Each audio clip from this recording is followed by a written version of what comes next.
Cari studenti indipendenti, buongiorno e benvenuti sul mio canale Apprendimento Libero. Oggi la nostra protagonista linguistica è l'espressione italiana sentirsela. Vuol dire avere o non avere la voglia, il coraggio o la forza di fare qualcosa. Per esempio, non me la sento di uscire stasera significa non ho il coraggio o non ho l'energia di uscire.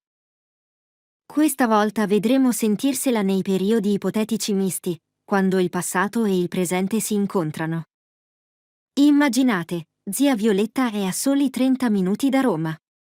Franca e Marco sono già da tanto tempo all'aeroporto, come se l'aereo fosse arrivato in anticipo. Tuttavia, durante il volo di zia Violetta, si può osservare un esempio dell'uso di sentirsela all'interno di un periodo ipotetico misto. La conseguenza è espressa al presente, mentre l'ipotesi appartiene al terzo periodo ipotetico.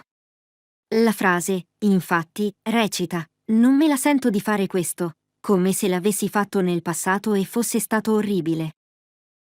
Finalmente zia Violetta era arrivata a Roma. L'aeroporto, di per sé, non è un luogo romantico, eppure, conoscendo zia Violetta, si capiva subito che per lei il viaggio era sempre stato un amore romantico, nato già nell'infanzia. Roma, però, aveva qualcosa di misterioso, un fascino che le scaldava il cuore. Così, con un sorriso leggero, pensò tra sé: me la sento pronta a vivere qui, come se fossi stata a Roma per tutta la vita, tranne quegli ultimi 25 anni trascorsi negli Stati Uniti.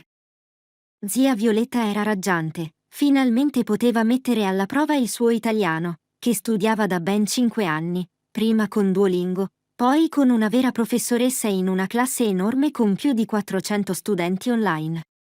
In aeroporto si mise a chiacchierare con un poliziotto, poverino, che non sapeva come liberarsi. Ma il destino volle che anche il poliziotto avesse studiato inglese per tanti anni, sempre con Duolingo.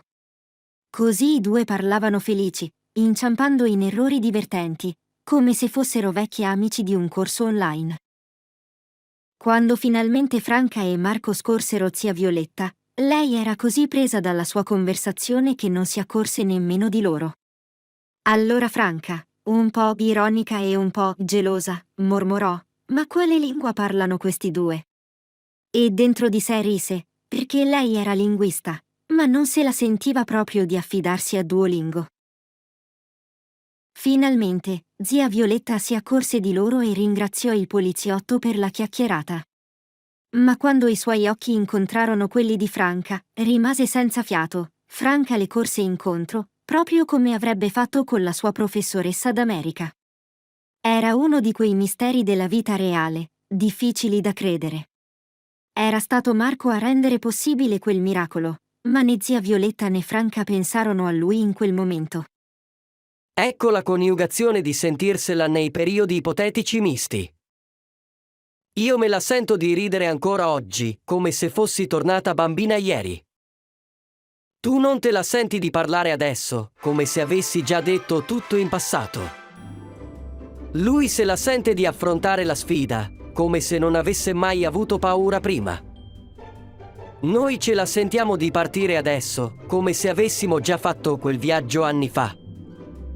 Voi non ve la sentite di perdonare, come se l'offesa fosse stata insopportabile allora. Loro se la sentono di sorridere oggi, come se non avessero mai pianto in passato.